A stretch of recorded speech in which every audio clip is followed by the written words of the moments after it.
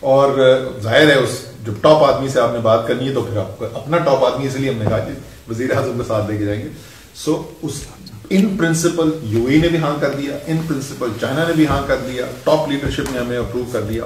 اس کے بعد سے ٹیکنیکل ٹیم بیٹھ کے وہ پورے کاما فل اسٹاپ وہ ہوتے ہیں, نیگوشیٹ وہ چل رہے ہیں اس وقت. میری امید یہ ہے کہ دسمبر کے مہینے ہوپ فلی دونوں ہو جائیں گے, ایک ڈیفینیٹلی ہو جائے گا لیکن ہوپ ہے کہ دونوں ہو جائیں گے دسمبر کے مہینے. تو کوئی اچھا سو یہ اب چلا ٹھیک ہے نا. 4 تاریخ کو IMF کا اسٹاف مشین کی رپورٹ آئی. اگلے دن ہم نے پرائم منسٹر کو پریزنٹیشن کی. ہم فیصلہ یہ ہوگا کہ سارے جو لیڈ اکانومسٹ ہیں ان کو بلا لیا جائے, ان سے بھی مشورہ کیا جائے, سب سے مشورہ کیا جائے, اور مشورہ کرنے کے بعد یہ فیصلہ کیا گیا کہ جی ٹھیک ہے ہم IMF کو لکھتے ہیں کہ آپ آئیں اور ہم ایک پروگرام آپ کے ساتھ نیگوشیٹ کرنا چاہتے ہیں.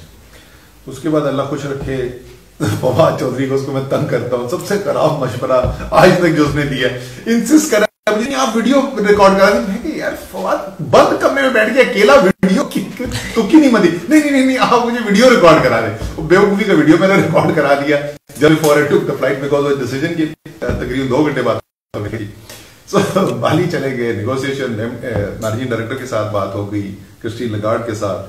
اس کے بعد ان کی ٹیم آ گئی, نیگوسیشنز جاری ہیں, ابھی بھی جاری ہیں, ان کی پوری ٹیم ڈیٹیل یہاں پہ رہ کے آئی ہے. لیکن یہ جو ساری اتنی محنت کی تھی, اس محنت کا فائدہ یہ ہے کہ ہمارے پاس نیگوشیٹنگ سپیس بھی موجود ہے اور نیگوشیٹنگ ٹائم بھی موجود ہے. ہم کسی دباؤ کا شکار نہیں ہے, کل ہم بینکرپٹ ہونے والے ہیں تو اس لیے ہمیں آج جو بھی وہ کہہ رہے ہیں اس کو مان جاؤ, اس کو نیگوشیٹ کریں گے, جو بہترین ہو سکتا ہے اگریمنٹ اس کی بنیاد پہ کریں گے. اگر صحیح اگریمنٹ ہوا, وہ لوگ بولتے ہیں انسرٹنٹی نہ پھیلائے کریں. نہیں ہمیں سوری میں جھوٹ نہیں بولوں گا, میں آپ کو نہیں بولوں گا کہ ہاں ہماری صورت میں کر دیں گے, یا میں آپ کو نہیں بولوں گا میں آپ کو بگا دیا. جو ہے وہ سچ بولے. اور یہ بہت میں آپ کو بتاؤں, یہ آپ جیسے جو انگریزی بولنے والے نا, یہ اس قوم کو بہت انڈر ایسٹیمیٹ کرتے ہیں. یہ خدا کے میں بتا رہا ہوں, ہمارے ایک بہت بڑا ایک غرور ہے ہمارے زیادہ پڑھے لکھے لوگوں میں کہ ہم جو ہے نا وہ اللہ تعالیٰ کی خاص مخلوق ہے, اور اللہ نے جو ذہن کے پیدا کیا نا وہ ایک عام انسان میں نہیں ہوتا. اس سے بڑی بیوقوفی کی بات کوئی نہیں سکتی. ایک عام پاکستانی دھکے کھایا ہوا مار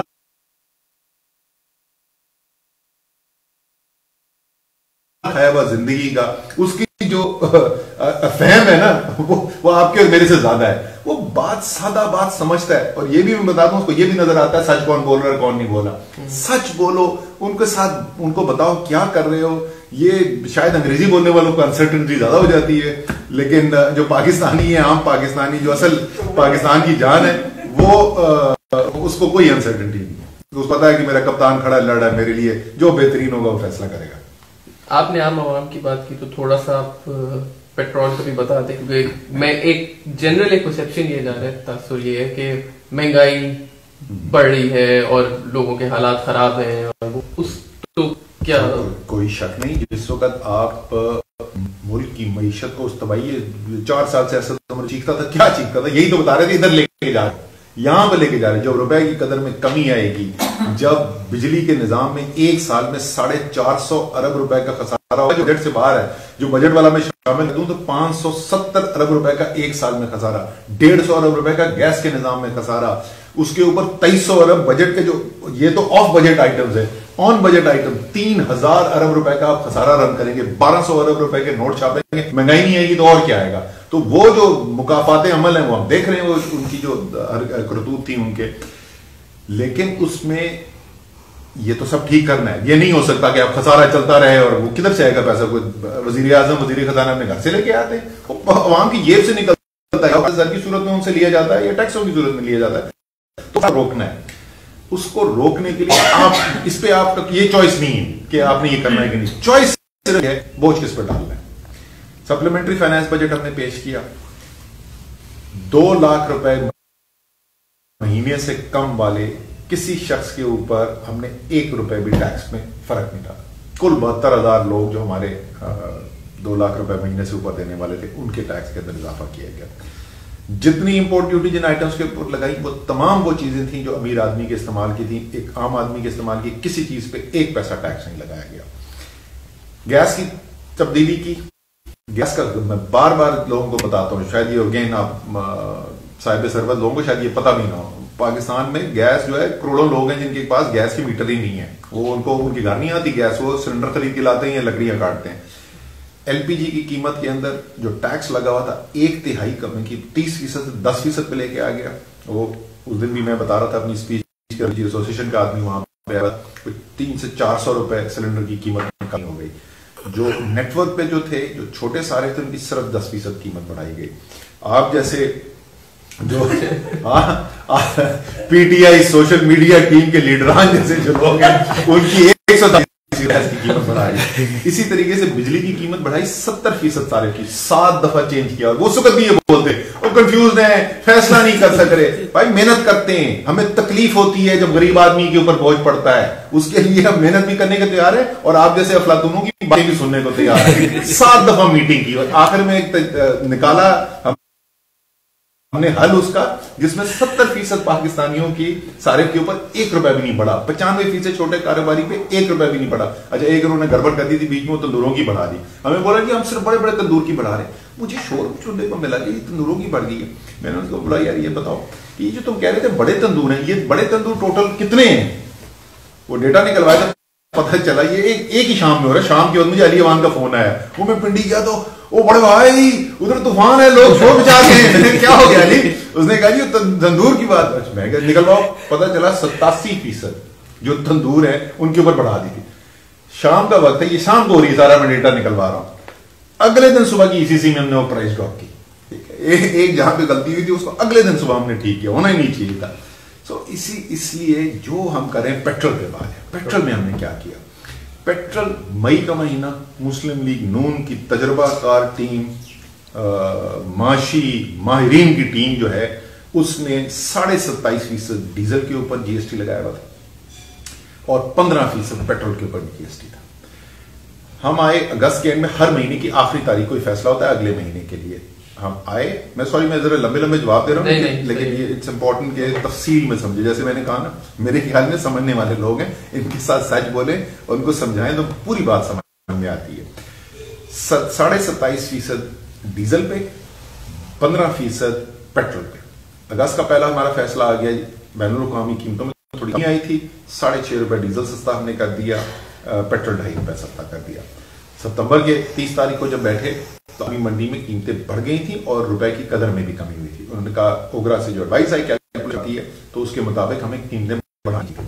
میں نے پرائم منسٹر کو کہا کہ یار یہ پچھلے مہینے قیمتیں بھی بڑھ گئی ہیں, ذرا دیکھ تو لیں, 1 مہینہ اور دیکھتے ہیں. ٹھیک ہے, FBR کے ریونیو کے اندر ہمیں ہٹ لینی پڑے گی, لیکن لے لیتے ہیں 1 مہینے. ایک دم سے بار بار اوپر نیچے شاک نہیں دینے چاہیے. نہیں بڑھائی ہم نے 1 بھی نہیں. کیسے کیا؟ ٹیکس کم کر دیا. پھر اگلے مہینے آئی, دوبارہ اور قیمتیں بڑھ گئی تھی, اور اگر آپ کو یاد ہو اکتوبر کے مہینے میں $85 تک قیمتیں پہنچ گئی تھی. تو ہم نے کہا کہ اچھا نہیں, اتنی زیادہ تو نہیں بڑھائی جا سکتی, ہم نے آدھی بڑھائی. اس کو کیسے کیا؟ دوبارہ ٹیکس کم کر دیا. نومبر کے مہینے میں 27.5% جو ڈیزل تھا اس پہ ٹیکس کم ہو کے 12% آ چکا تھا, آدھے سے بھی کم. اور 15% جو تھا GST پیٹرول کے اوپر, وہ تقریباً 1/4 رہ کے 4.5% رہ گیا تھا.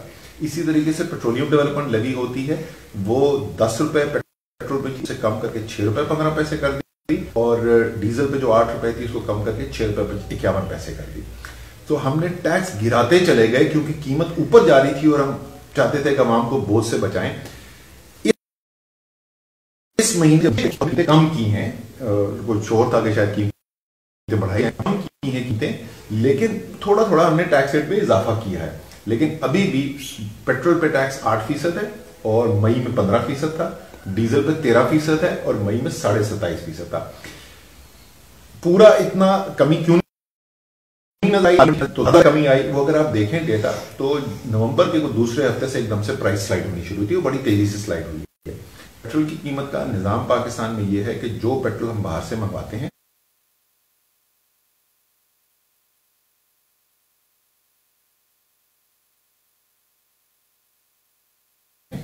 اس ماہ میں جو شپس آتی ہیں, جو میرا مال پہنچتا ہے, اس کی اوسط قیمت کے اوپر میں اگلے مہینے کی پرائس سیٹ کرتا ہوں. جو منطقی کی بات ہے, جو اس مہینے نومبر میں آیا وہ دسمبر میں بکے گا. نومبر میں جو آیا وہ 2 شپس وہ تھی جو اکتوبر کے مڈل میں چلی تھی یہاں پہ, یعنی وہ پیک پرائس کے اوپر تھی, اور 2 شپس وہ تھی جو نومبر کے پہلے ہاف میں چلی تھی, تو یعنی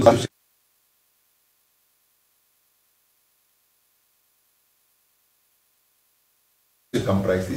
تو اس وقت پرائس جو ہے وہ $60 سے بھی ذرا سے کم ہے, $58-59 ہے. لیکن اوسط جو نومبر کے مہینے کی اس کیلکولیشن کی ایکچوئل ارائیول سے اس کی بنیاد کے اوپر وہ $77 تھی.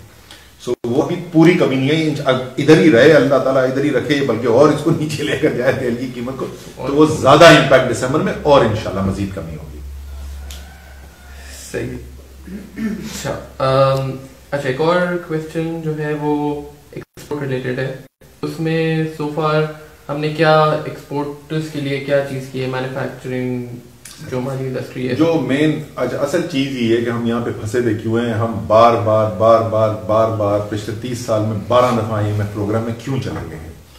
IMF میں پروگرام ہم صرف اور صرف ایک وجہ سے جاتے ہیں, معیشت میں تو بہت سارے IMF کے پاس صرف ایک وجہ سے جاتے ہیں, کیونکہ جو اندرونی آپ کے مسائل ہیں وہ آپ نوٹ چھاپ کے بھی پورا کر سکتے ہیں. لیکن ابھی تک کسی نے, میں بھارت سے بولتا ہوں یار کوئی ڈالر چھاپنے کی ایک مشین لا دو, تو IMF کی کہانی بھی ہم ختم کریں, لیکن وہ ہمارے پاس ڈالر چھاپنے کی مشین نہیں ہے. سو ہوتا یہ ہے کہ جب ہمارے ایکسپورٹس جو ہیں, کیونکہ وہ مستقل طور پہ کم رہتے ہیں امپورٹ سے, اور اس کے باوجود کہ ہمارے پاس بہت بڑی ریمیٹنسز آتی ہیں بیرون ملک پاکستانیوں سے, اس کے باوجود جو ہے ہمارا گیپ رہ جاتا ہے. وہ گیپ جو ہے وہ تاریخی طور کے اوپر $2-2.5 بلین تھا جب مسلم لیگ میں ان کی حکومت آئی. انہوں نے الحمدللہ تجربہ ٹیم نے $19 ارب کا ایک سال میں خسارہ چھوڑا 2017-18 میں, جو آخری سال تھا ہمارے آنے سے پہلے, جو پاکستان کی تاریخ میں سب سے زیادہ تھا. یہ گیپ جو ہے اس کی وجہ سے, کیونکہ پہلے آپ قرضے لینے کی کوشش کرتے ہیں, وہ قرضے لیتے رہے, پھر لوگ جو قرضے دیتے ہیں نا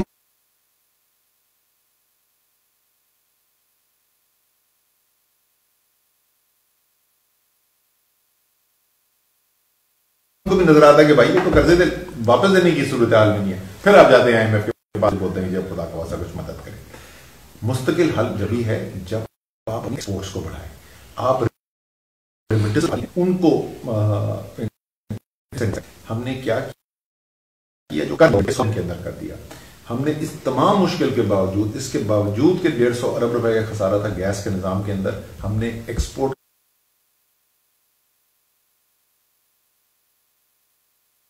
کے جو زیرو ریٹڈ 5 سیکٹرز ہیں بڑے ایکسپورٹ کے, ان کی گیس کی قیمت کم کر دی. جو پنجاب میں آپریٹ کرتے ہیں زیادہ وہیں سے ایکسپورٹس ہیں, کیونکہ ان کی پہلے سے دوسروں کی چھوٹے صوبوں کی پہلے سے کم تھی, وہ ہم نے کم کر دی. بجلی کی قیمت ہم نے کم کر دی, اس کے باوجود کہ $570 ارب کا گھاٹا تھا ایک سال کے اندر, ہم نے ایکسپورٹ انڈسٹری کی بجلی کی قیمت کم کر دی. تیسرا ان کا پرابلم یہ ہوتا ہے کہ ان کے پیسے پھنسے تھے, وہ ریفنڈ لے کے بیٹھا ہوا ہے FPR, اس کو ہم نے شروع کیا کم کرنا. تھوڑی سی ڈیلے ہوئی ہے لیکن اب ایکسیلریٹ کر رہے ہیں. 8.7 بلین کے کل کیے تھے, کوئی لیدر انڈسٹری والے کل آئے تھے میرے پاس, ان کے لیے ہمات سے میں نے کہا اگلے ہفتے ان کی پیمنٹس کرو, اس کو ایکسیلریٹ کریں گے.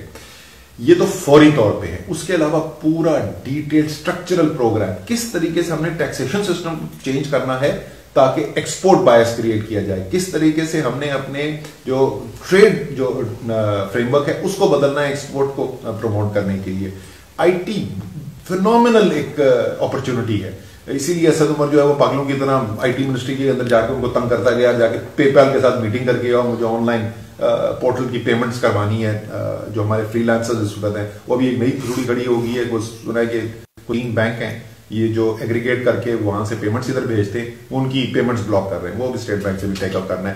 سو یہ ساری چیزیں کریں گے. اور میں ہر ایک میں پاکستان کا اس وقت معاشی جہاد پاکستان کا ایکسپورٹ ہے. جب تک پاکستانیوں کو یہ نہیں سمجھ میں آئے گی آپ خود مختاری چاہتے ہو, آپ یہ چاہتے ہو کہ بار بار یہ صورتحال نہ ہو کہ آپ کا روپیہ پھٹ رہا ہو اور قیمت گر رہی ہو اور IMF کے سامنے بیٹھے ہو, ایک اور صرف ایک علاج ہے ایکسپورٹ بڑھانی ہے, اور اس کے لیے بنیادی تبدیلی کی ضرورت ہے پالیسیز کے اندر. اچھا ایک جو ہم کر رہے ہیں اس وقت کرنے شروع کر دی ہیں. اچھا ایک یہ کہ جتنے اسمال بزنسز ہیں یا چھوٹے, ان لوگ پہ ان کو GST جو ان پہ لگتا ہے یا ان کو وہ کرنا ہوتا ہے, GST لگانا ہوتا ہے اپنی پرائس پہ, تو وہ ایک ایٹ اے ڈس ایڈوانٹیج نہیں ہوتے. ایک تو بہت سی ہماری انفارمل اکانومی بھی ہے اور وہ کچھ بھی نہیں لگا رہے ہوتے, تو یہ تو ایک ان کے لیے ایک ڈس ایڈوانٹیج نہیں ہوتا یہ چیز. وہ تو ایک تھوڑی مسئلہ ہے یار, اسمگلنگ جو ہو رہی ہے سب بڑا غرق ہو رہا ہے ہماری لوکل انڈسٹری کا. اس کے اوپر تو بہت زیادہ کام ہے, پرائم منسٹر خود اس کو لیڈ کرتے ہیں. کل بھی ہماری اس کے اوپر میٹنگ ہوئی ہے. یہ حوالہ ہنڈی اسمگلنگ یہ سارے ایریا کو کنٹرول کرنے کے لیے 2 ٹاسک فورسز بنی تھیں. ایک کو میں لیڈ کر رہا تھا جس میں لیجسلیٹو چینجز کرنی تھی, وہ ہم نے قانون بنا کے کل پرائم منسٹر نے اپروو کر دیا, وہ چلا جائے گا CCLC میں اپروول کے لیے, فائنلائزیشن کے لیے. ایڈمنسٹریٹو امپلیمنٹیشن کے لیے ٹاسک فورسز بنا دی گئی ہیں اور کیا بیسکلی کوآرڈینیشن بڑھائی ہے ایجنسیز کی, بارڈرز کے اوپر, ایئرپورٹس کے اوپر, ان تمام جگہوں کے اوپر جو مختلف ایجنسیز کرتی ہیں ان کی کوآرڈینیشن ہم نے بہتر کر دی ہے, وہاں پہ ٹیکنالوجی ڈپلوائے کر دی ہے اور اب مزید اس کے اندر ری انفورسمنٹ کی جا رہی ہے اس نظام کے اندر. اور جو دوسرا پہلو ہے یہ آف شور جو پرابلم ہوتا ہے لیجٹمیٹ بزنس کو جو انڈر انوائسنگ ہو رہی ہے, انڈر انوائسنگ کر کے ستیہ ناش کر دیا. ایک بہت بڑی سوچ جو تھی جو پاکستان میں ایک جنرل آئیڈیا تھا, وہ 2 پرابلمز ہیں, ایک ہے افغان ٹرانزٹ ریٹ اور دوسرا ہے چائنا سے جو انڈر انوائسنگ ہو رہی ہے. کل افغان ٹرانزٹ ریٹ کے اوپر ایک کمیٹی بنی ہے, اگلے ہفتے انہوں نے پوری ڈیٹیل سفارشات دینی ہے پرائم منسٹر کو, اور اس کے بعد پرائم منسٹر نے کہا ہے کہ میں خود پرسنلی اشرف غنی کے ساتھ ٹیک اپ کروں گا. ہم پوری کوشش کریں گے افغانستان کو کنونس کرنے کے لیے, لیکن اگر وہ نہیں بھی کنونس کر سکتے اصولی طور پہ ہم فیصلہ کریں. ہماری اولین ذمہ داری جو ہے, ہمارے افغان بھائی ہیں, ہمارے دل کے قریب ہے, لیکن ہماری اولین ذمہ داری پاکستان کے عوام ہے. تو اس لیے اگر وہ نہیں بھی مانتے, ہم نے سولوشنز کرنے, ہم 25 سال سے سن رہی ہیں افغان ٹرانزٹ ریٹ کا مسئلہ, اس کو ہم نے ختم کرنا ہے. پھر جو دوسرا چائنا سے جو انڈر انوائسنگ, جو ابھی ہم لاسٹ چائنا گئے تھے, وہاں پہ ہمارے بہت سارے معاہدے سائن ہوئے, ان میں سے ایک جو ہے وہ FBR کا جو میں نے سائن کیا تھا, ان کی ایجنسی جو ہے اس کے ساتھ ڈیٹا ایکسچینج کا ہے. وہ یہ رہا تھا کہ وہاں سے $18 بلین کی ایکسپورٹ چلتی تھی, یہاں پہ $13 بلین کی امپورٹ ہو رہی ہے, یعنی obviously انڈر انوائسنگ ہو رہی ہے. اب وہ تمام ایکسپورٹ کا ڈیٹا ہمارے پاس آ جائے گا, تو آپ ٹریک کر سکتے ہیں, اور جہاں پہ کسی نے ڈکلیریشن کی ہے, انڈر انوائسنگ کی ہے, تو اس کو پکڑا جا سکتا ہے. اسی طرح ایک ریمیٹنسز پہ کوشچن تھا کہ آپ تھوڑا سا ایک تو بتائیں کہ ریمیٹنسز ہماری پچھلے 3 مہینے میں انکریز ہوئی ہے, اور ایک آپ کا میں نے کہیں سن بھی رہا تھا, آپ کہہ رہے تھے کہ ہم چاہتے یہ ہیں کہ ہمارا جو گول ہے کہ فون سے بیٹھ کے ریمیٹنسز سینڈ کر سکے, تو اس کے لیے کیا ہو رہا ہے یا کیا آپ پہلے تو جو آپ فیکٹس مانگ رہے ہیں, پہلے 4 ماہ کے اندر پچھلے سال کی نسبت 15.5% ریمیٹنسز کے اندر اضافہ ہوا ہے. یعنی ایبسولوٹ اماؤنٹ اگر میں بتاؤں تو $1 ارب زیادہ آیا ہے پہلے 4 ماہ میں اس سال کے بنسبت پچھلے سال کے. تو ایک بہت بڑا برائٹ اسپاٹ جو ہے وہ یہ, اور جو کرنٹ اکاؤنٹ ڈیفیسٹ میں کمی کی بات کر رہے تھے, اس کی مین ریزن جو ہے یہ ریمیٹنس گروتھ ہے. دوسرا, اکتوبر کے مہینے میں تو 20% اضافہ ہے پچھلے سال کی نسبت, اور یہ کلیئرلی شروع میں تو ہمیں اتنا کلیئر نہیں تھا ڈیٹا, کیونکہ 1-2 ماہ میں ہو سکتی ہے ایوریج, 4 مہینے ٹرینڈ اسٹیبلش ہوا ہے. تو یہ کلیئرلی عمران خان ایفیکٹ آپ کو نظر آ رہا ہے کہ اوورسیز پاکستانیز کا جو ایک ٹرسٹ ہے عمران خان کے اوپر, وہ ریفلیکٹ ہو رہا ہے, جو ریمیٹنسز واپس آ رہی ہیں. ہم نے مزید انسینٹیوائز کرنے کے لیے کل کی میٹنگ کے اندر, آج کے اخبار میں چھپی ہوئی ہیں ڈیٹیلز, ہم نے اور انسینٹیوائز کر دیا ہے کہ آفیشیل چینل کے تھرو ریمیٹنسز بھیجی جائے. جیسے آپ نے کہا کہ آسانی پیدا کرنے کے لیے, کل بھی وہ نیشنل بینک کو نوٹ کیا تھا, ہم نے کہا جنوری 1 تک ہمیں برانچز وہاں پہ اوپن کر کے دو. ایک بڑا پرابلم جو ہوتا ہے خاص طور پہ سعودی عربیہ وغیرہ جیسی جگہ پہ بینک اکاؤنٹس ہی نہیں ان کے, تو ہم یہ کہہ رہے ہیں کہ 2 کام کرو. سب سے پہلے تو یہاں سے جاتے ہیں جس دفتر کے ذریعے یہ مین پاور ایکسپورٹ ہو گیا, وہیں پہ ان کا جانے سے پہلے بینک اکاؤنٹ کھلے گا ادھر ہی as a part of the procedure. تو 100% آف دا لیبر جو کئی بار اس کا پاکستان میں اکاؤنٹ کھل جائے گا. سیکنڈ سٹیپ میں ہم نے ان کا سعودی عربیہ کا بھی اکاؤنٹ کھولنا ہے, یہیں سے نیشنل بینک کی برانچ جو ہے یا اس کی کورسپونڈنٹ بینکنگ برانچ جو ہے وہ اس کا اکاؤنٹ کھولے گی, تاکہ اس کے بعد دونوں طرف جو بینک ٹو بینک اکاؤنٹ آ جائے گا نا, پھر وہ فون سے جو ہے اپنی پیمنٹ کر سکتا ہے. ٹیکنالوجی والا فنٹیک پارٹ جو ہے نیکسٹ اسٹیج ہے. صحیح. اچھا, ایک ریمیٹنسز کا دوسرا جو کویسچن تھا وہ یہاں انویسٹمنٹ آپ نے کہا تھا کہ ایک ہم لوگ شروع میں آپ نے کہا تھا کہ انویسٹمنٹ انسٹرومنٹس انٹروڈیوس کریں گے تاکہ ہم انکریج کریں لانگ ٹرم انویسٹمنٹ ہے پاکستان میں اوورسیز, اور ان کی انوالومنٹ. تو اس پہ کیا ہو گیا جی؟ بالکل اس کی ڈیزائن ہو گیا. پہلا جو انسٹرومنٹ ہے پاکستان بناؤ بانڈ, اگر مجھے یاد پڑتا ہے صحیح اس کا نام رکھا گیا ہے, وہ کیبنٹ کمیٹی فار لیگل جو لیجسلیشن ہے وہ CCLC ان کے پاس نے اپروو کر دیا. کیبنٹ کے پاس جائے گا ریٹیفیکیشن کے لیے, اس کے رول جیسے ہی ریٹیفائی ہو جائیں گے اس کے بعد اس کو لانچ کر دیا جائے گا, اور بیرون ملک پاکستانیوں کو ایک ایسی سرمایہ کاری کی اپرچونٹی فراہم کی جائے گی کہ جہاں پہ وہ رہتے ہیں اس سے بہتر ان کو ریٹ آف ریٹرن مل سکے, اور پاکستان کی جو معاشی ضروریات ہیں اور پاکستان کی ڈیولپمنٹ جو ہے ترقی, اس کے اندر بھی وہ حصہ دار بن سکے. صحیح. اچھا ایک کوشچن یہ ہے کہ بہت سے ٹریڈیشنل بزنسز دیکھ رہے ہیں, ٹریڈیشنل بزنسز ہیں سوزوکی اور اس ٹائپ کے بزنسز جو کہ انویسٹمنٹ آ رہی ہے, لیکن کوئی اس طرح کا پلان ہے کہ نیو ایج ٹیک ٹائپ میں فیس بک ہے, امیزون ہے, اور and second question is are there any changes being made in the SECP laws to incentivize venture capitalism? میری آج صبح ہی فون پہ بات ہو رہی تھی, خالد مرزا صاحب کو ہم نے SEC پالیسی بورڈ کا چیئرمین بنایا ہے, اور پہلی پالیسی بورڈ کی میٹنگ ہوئی ہے. پہلی دفعہ ایک genuine high powered independent SEC کا پالیسی بورڈ بنا ہے, پہلی دفعہ ہوا ہے پاکستان میں. اور ان سے میں جو بات کر رہا تھا اس کی ہائیسٹ پرائرٹی ہماری تھی یہ کہ ایز آف ڈوئنگ بزنس کس طریقے سے کریٹ کیا جائے, آسانی پیدا کی جا سکے. ایک اوور آل SEC کے علاوہ بیکاز بہت ساری چیزیں وفاق کے مختلف اداروں میں صوبوں کے بہت, تو ایک انٹیگریٹڈ ٹاسک فورس بنائی گئی ہے. BOI اس کے اندر وہ لیڈ کوآرڈینیٹ کر رہا ہے, اس کو اوورسیز چیمبر سے بھی ہم نے اس میں ہیلپ لی ہے, پاکستان بزنس کاؤنسل سے بھی ہیلپ لی ہے, اور دوسرے اداروں سے ہیلپ لے رہے. اور ٹارگیٹ یہ ہے کہ ہم نے یہ جو ہماری as of doing business ranking جو 147 پہ چلی گئی تھی, ابھی بہتر ہو کے 136 پہ آئی ہے, ابھی لاسٹ منتھ جو ریٹنگ آئی ہے, اس کو 100 سے بھی کم پہ لے کر جانا ہے. تو وہ بڑا comprehensive as of doing business کی امپلیمنٹیشن پلان بن رہا ہے. آئی تھنک یا تو بن گیا ہوگا, نومبر کے اینڈ تک بننا تھا, یا بننے والا ہوگا, اور اس کی پھر امپلیمنٹیشن شروع ہو جائے گی. یہ ایون ینگ انٹرپرینورز اور ان کو بھی, کیونکہ آپ بھی بات بہت کرتے ہیں, خان صاحب بھی بات کرتے ہیں, لیکن اس دن اسپیچ میں مسنگ تھی یہ چیز خان صاحب کی بھی, انٹرپرینورز کے بارے میں یا کچھ, کہ ان کے لیے کیا ہو رہا ہے یا کس طرح ان کو انکریج کیا جا رہا ہے کہ وہ. میں آپ سے میں معذرت کرنا چاہتا ہوں, میں نے بہت غلطی کی, کیونکہ یہ والا ایسا جب میں کور کر رہا تھا تو اس وقت میں نے اردو میں بات کی, انگریزی میں نہیں بات کی. وہ جو ہم کہہ رہے تھے سوشل پروٹیکشن پروگرام میں ایسٹ ٹرانسفر کا پروگرام ہوگا, لوگوں کو اسکل دی جائے گی, روزگار دیا جائے گا, تو وہ انٹرپرینور نہیں ہوتے کیونکہ وہ پنجابی, سندھی اور پشتو بولتے ہیں. بالکل. دیکھیں مجھے 1 کروڑ 10 ملین یا 1 کروڑ روزگار کی بات کرتے ہیں, وہ ہو ہی نہیں سکتا. اسی طریقے سے جو میں نے آپ کو ذکر کیا تھا کہ small and medium enterprise job creation کا انجن جو ہے نا, وہ اسمال اینڈ میڈیم انٹرپرائز ہوتی ہے.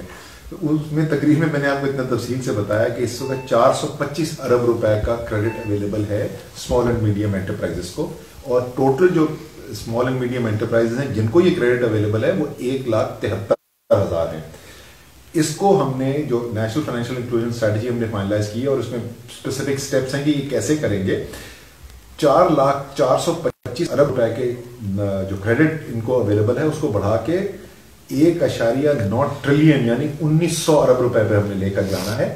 اور جو 1,73,000 چھوٹے کاروبار ہیں جن کو یہ قرضہ مہیا ہے, اس 1,73,000 کو بڑھا کے 7 لاکھ پر لے کے جانا ہے. تو یہ سر یہ انٹرپرینور ہی کریں گے, حالانکہ شاید اگر آپ ان کو بولیں آپ انٹرپرینور ہو تو وہ سمجھے آپ اس کو گالی نکال رہے ہیں, لیکن یہ وہی لوگ. اچھا یہ اب لاسٹ ہمارے کچھ 5-6 منٹس میں, تو اس میں جو کویسچن پہ ٹویٹر سے آئے ہوئے تھے ہمیں, وہ میں پوچھوں. ایک کویسچن تھا to reduce oil dependency, when will we start exploring alternate energy options, solar and wind وغیرہ کے. اچھا دو ایکچولی سلائٹلی, بٹ اینی سوال پہلے کہ دیکھیں دو مختلف آئل ڈپینڈنسی ہماری جو ہے اس کا زیادہ ہمیں دکھ اس لیے کہ ہماری امپورٹیڈ آئل پر ڈپینڈنسی ہے. سو ایک کام پچھلے 4 سال سے ہم نے کوئی نئے ایکسپلوریشن لائسنس ہی نہیں دی. پاکستان میں ہم نے بالکل ایکسپلوریشن جو ہے وہ منیمم پہ رکھی ہوئی ہے. یہ میری سمجھ سے باہر ہے کہ ہم کوشش کیا کرنے کی کوشش کر رہے تھے. تیزی سے آئل امپورٹ کا بل بڑھ رہا تھا, اور ہم نے اپنے ملک کے اندر ہمارے آئل اینڈ گیس کے بہت پراسپیکٹ ہے پاکستان کے اندر. جیسے میں نے کہا میری سمجھ سے باہر ہے کہ ہم کیا کر رہے تھے, یہ کیوں نہیں ہو رہا تھا, اس کو ہم نے کھولنا ہے. اچھی خبر یہ ہے کہ ایکسون جو ہے وہ ابھی ڈرلنگ کے لیے آ رہا ہے, دسمبر میں شاید شروع ہو جائے گی آف شور ڈرلنگ. اور پاکستان میں ذرا سا میں سمجھا دوں پوٹینشیل, قطر کے پاس آف شور فیلڈ ہیں, ایران کے پاس آف شور فیلڈ ہے, تو ہمارے مغرب پہ بور ہیں, ہماری مشرق میں انڈیا ہے جب بامبے ہائی کی بہت بڑی آف شور ریزروز ہیں. تو یہ کوئی منطقی بات نہیں ہے کہ ہمارے مغرب میں بھی آف شور ریزروز ہیں, مشرق میں بھی آف شور ریزروز ہیں, تو بیچ میں پاکستان رہ گیا ہے.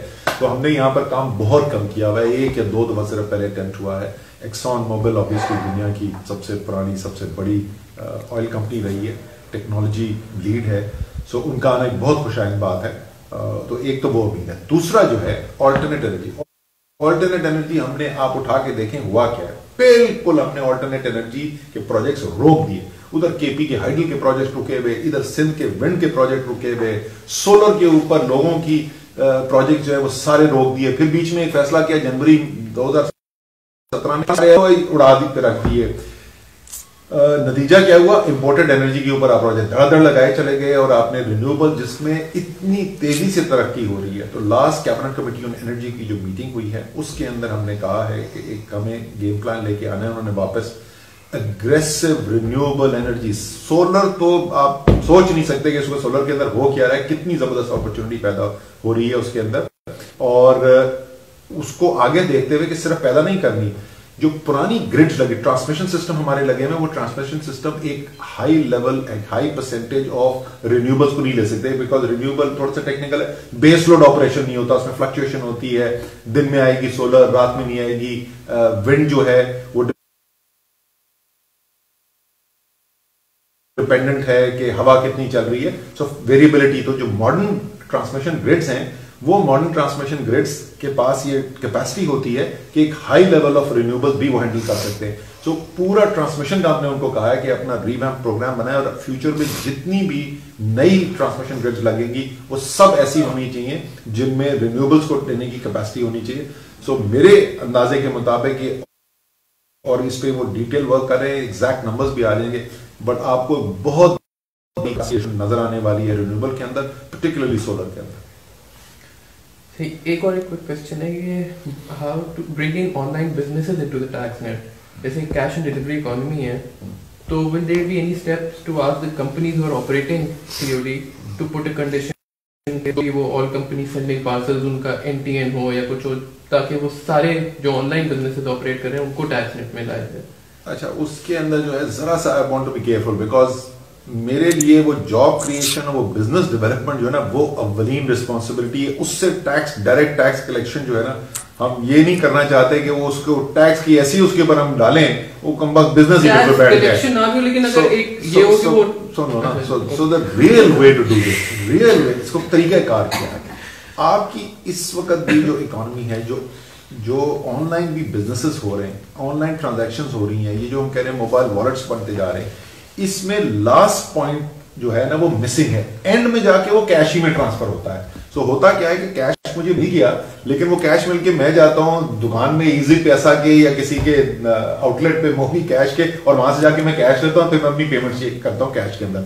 ہم اس کو چینج کرنا چاہتے ہیں کہ لوگ اپنے اکاؤنٹ میں ریسیو بھی کریں اور پیمنٹس بھی وہاں سے ہوں, مور اینڈ مور.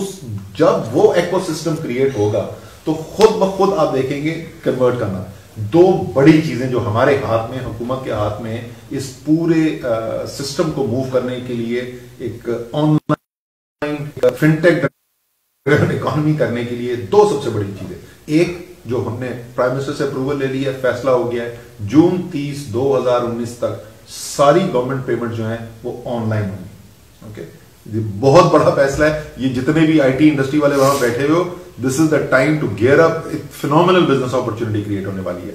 دوسری اپرچونٹی, 57 لاکھ بیسٹ بینیفیشریز ہیں, اس میں سے ابھی ایک چھوٹی پرسنٹیج جو ہے ان کو آن لائن پیمنٹس ہو رہی ہیں, زیادہ تر کو نہیں ہو رہی ہیں. وہ 100% ہم نے ان کو موو کرنا ہے آن ٹو موبائل پیمنٹس. سو یہ دو بہت بڑے گروپس جو ہیں, اور اس کے علاوہ ٹیکس انسینٹیوز ہم ڈال رہے ہیں. بے تحاشا جو پوری نیشنل انکلوژن اسٹریٹجی جو ہے, ان شاء اللہ تعالیٰ مجھے لگتا ہے جلد اس کی بھی ایک پریس کانفرنس کر کے ڈیٹیلز بتانی پڑیں گی, کیونکہ اس میں بہت کچھ ہو رہا ہے. وہ آپ اویلیبل ہو جائے گی.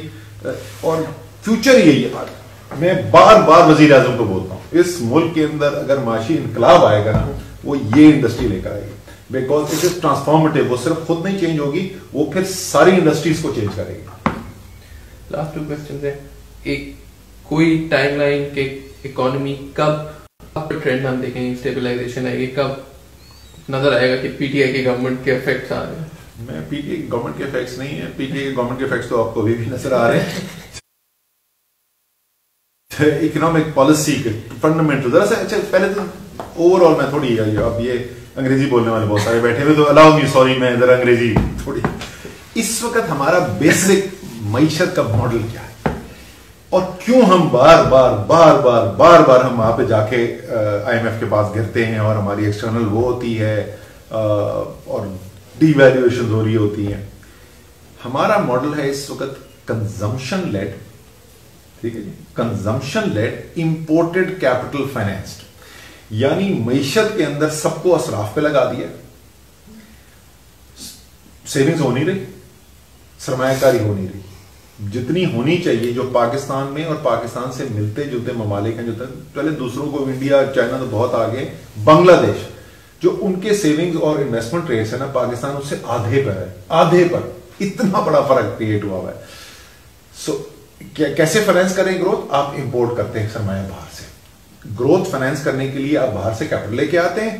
وہ پہلے 5 سال گرو کرتے تھے, تو جب وہ واپس پیسہ دینا ہوتا ہے نا, ری پیمنٹ اگر کرنے کی باری آتی ہے, اور کیونکہ کنزمپشن کے اندر جا رہا ہے تو اس سے پروڈکٹیو کیپیسٹی نہیں بڑھ رہی, اس سے آپ کی امپورٹ بڑھتی چلی جاتی ہیں.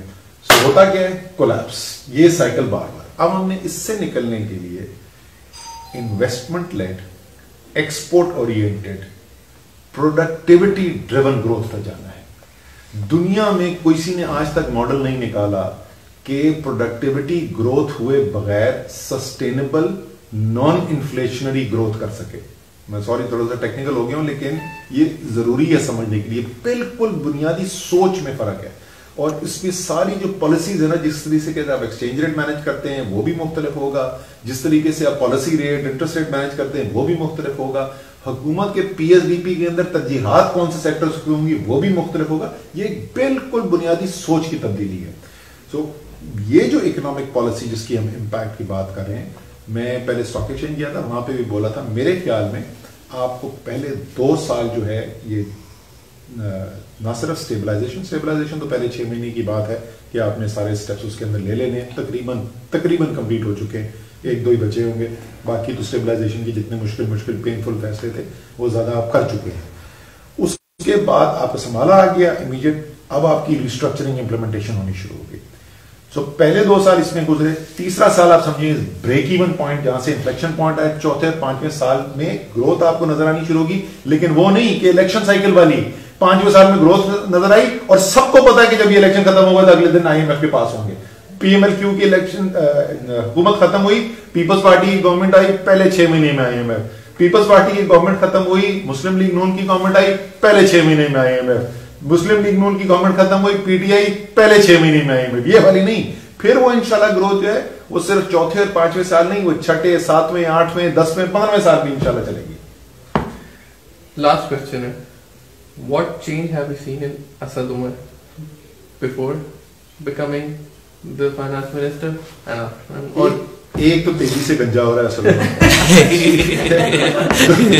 دوسرا جو ہے وہ اس کو کھانے کو نہیں ملتا, وہ ایک انتہائی تھکا ہوا سینڈوچ ہے. کبھی اسمبلی جاؤ نا, خدا کا واسطہ وہاں پہ کیفیٹیریا میں جا کے, وہ ایم این ایز والے جاتے ہی نہیں ہیں زیادہ تر وہاں کیفیٹیریا میں, لیکن کبھی کیفیٹیریا جا تو خدا کا واسطہ وہاں جا کے کلب سینڈوچ نہ کھانا. مجھے ہفتے میں 4 دن وہ کلب سینڈوچ کھانا پڑتا ہے, کیونکہ ٹائم نہیں ہوتا اور کوئی گھر سے ہی کوئی کھانا نہیں ہے. سو اور وہ سینڈوچ بھی کھانے کا ٹائم ملتا ہے. کیو بلاک سے, ہاں بھائی عمران چلو پی ایم سیکریٹری, اب تو بتانا بھی نہیں پڑتا, گاڑی میں بیٹھتا ہوں سر پی ایم سیکریٹری ہے. اچھا, تو وہ ٹوٹل ہے میرے خیال میں 3 یا 4 منٹ کی ڈرائیو, اور 4 منٹ کے اندر جلدی سینڈوچ آپ کھائیں. تو میرے خیال میں 2 سب سے بڑی تبدیلیاں یہ آئی ہیں. تیسری جو ہے, اسد عمر کو یہی نہیں پتا کہ کرکٹ میں ہو کیا رہا ہے یار. وہ ابھی سیری میں اس نے یاسر شاہ نے 14 گھنٹے لے لیے, ایک بال نہیں دیکھی. پرائم منسٹر کا ریکارڈ ایکول کیا. ہاں, پرائم منسٹر کا ریکارڈ ایکول کیا. اچھا, and last question is, how do you see Imran Khan as prime minister, کس طرح وہ اس رول کو انہوں نے اڈاپٹ کیا ہے, کیا میں آپ کو بتاؤں کہ کوئی سوچ نہیں سکتا تھا کہ عمران خان جو ہے اتنے فوکس کے ساتھ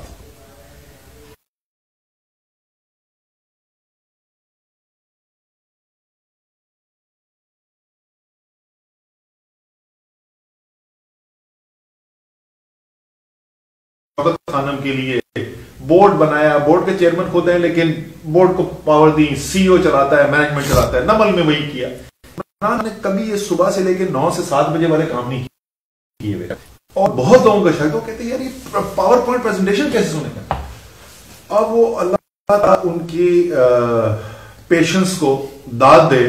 کبھی کبھی دل کرتا ہے کہ خان صاحب خدا کا واسطہ تھوڑا ان پیشنٹ, اب بولی جا رہے ہیں لوگ, بولی جا رہے ہیں, اب اسد عمر جو ہے یار خان صاحب پلیز خدا کا واسطہ ختم کرو اس کو. Incredible patience, incredible detail. ٹھیک ہے نا, اس دن آپ کتنی بڑی قوم کے لیے قربانی, ظاہر ہے سب سے بڑی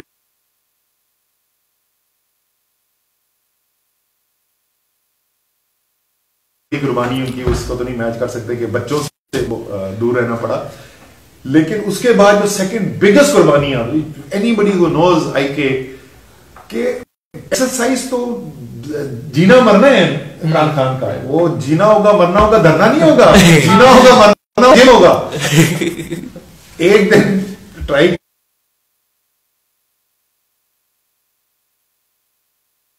کیا تھا, کہتا ہے اصل میں سب گیا تو میں نے ایکسرسائز کیا, کہتا ہے 5 بجے تک میری باڈی کریش کر رہی تھی. So now he only exercises on the weekend, comes in the morning. 100 دن میں کوئی شادی نہیں اٹینڈ کی, کہیں ڈنر پہ نہیں گیا, اینڈ لرننگ کا فینٹاسٹک. اچھا میں جو اکانومی کے اوپر, کل مجھے کسی کا میسج پرسوں جس دن اسپیچ کر رہا تھا نا پرائم منسٹر, تو انفیکٹ اس کا سائم ذوالفقار ہمارا جو پی ٹی آئی کی جو اکنامک پالیسی ٹیم کو ہیڈ کرتا ہے, اس کا مجھے میسج آیا, prime minister is sounding like an economic expert, well done. So اس میں ہم کرتے یہ ہیں کہ ویسے ظاہر ہے وہ سارا وقت ہی ہو رہا ہوتا ہے, بٹ اسپیشلی جب یہ لمبی لمبی فلائٹیں ہوتی ہیں نا 6-7 گھنٹے والی, ملیشیا اور چائنا, تو اس میں ہم ایک ٹائم یوٹیلائز کرتے ہیں. وہ ایک میں نے ٹوٹل فیکٹر پروڈکٹیوٹی ایک دن عمران خان کو, یہ ٹوٹل فیکٹر پروڈکٹیوٹی کیا ہوتا ہے, اس کا ڈیٹا کیا ہے, گاٹ سو ایکسائٹڈ. اینڈ اسے مجھے ڈیٹا بھیجنا, میں ٹویٹ کروں گا, ویسے خان صاحب آپ ٹویٹ کرنا بھول گئے. So his learning curve, you can see how fast, and I can tell you, compared to a lot of other people جو بڑے عرصے سیاست میں رہے ہیں, کیبنٹس میں رہے ہیں, 3 مہینے میں جتنی کوئکلی عمران خان نے فنڈامنٹلز آف دی اکانومی پک اپ کیا ہے نا, وہ it's actually genuinely impressive. Sir, thank you very much. Thank you for your time, and I hope سب کے questions answer ہو گئے. Thank you.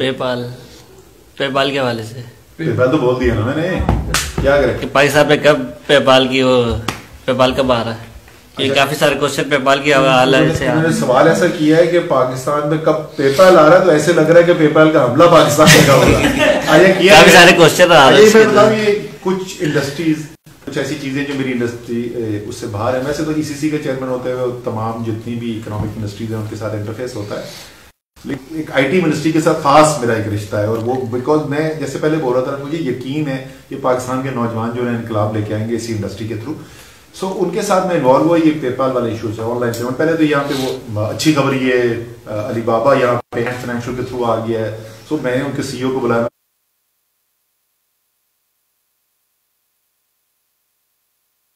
کہ یار علی پے کب یہاں پر لے کے آ رہے ہو. تو اس نے پرومس کیا کہ اگلے سیورل منتھس کے اندر وہ کچھ کریں گے. پھر PayPal کا میں نے بڑی ریسرچ کری, پھر ہم نے ایک ٹیم بنائی, باقاعدہ ایک فارمل ڈیسیجن ہوا, ایک ٹیم بنی کہ وہ PayPal کو کانٹیکٹ کرے گی.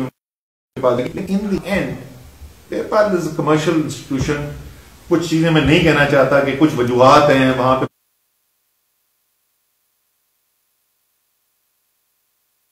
کچھ ممالک کا سنا ہے کہ وہ بھی انفلوئنس ہے, وہ بھی ایک حصہ ہے. لیکن ون وے اور دی ادر ہم نے کوشش کرنی ہے کہ PayPal ہے آئیڈیل. گورنمنٹ آف پاکستان کیا کر سکتے, میں نے تو یہ بھی آفر کیا تھا, اگر چاہتے میں جہاز پہ بیٹھ کے امریکہ جانے کو تیار اس PayPal کے ایشو کے لیے, جو بھی وہ کرتے ہیں. لیکن انفارچونیٹلی ابھی تک ہوا یہ ہے کہ PayPal is not willing to specify officially کہ کیا ہے, what is the reason, road block ہے کیا پاکستان کرے تو وہ یہاں پر آ جائے. Whatever they are willing to do, as I said carte blanche, I'm willing to make this happen. اور اگر نہیں آتا تو ہمیں یہ بھی کرنا چاہیے کہ PayPal کو ضرور کرے, لیکن یہ نہیں ہوتا ہاتھ پہ ہاتھ رکھ کے بیٹھ جائیں. سو ہمیں دوسرے بھی آلٹرنیٹ جو لوکل یہاں پہ جنہوں نے کیا ہے, ان کی اسٹیٹ بینک کے گورنر سے بات ہوئی ہے کہ ایکسلریٹ کریں, ان کمپنیز کی اپروولز جلدی کرنی شروع کریں. اینڈ فائنینشیل کا میں نے آپ کو بتا دیا آلریڈی. ٹھیک ہے, تھینک یو.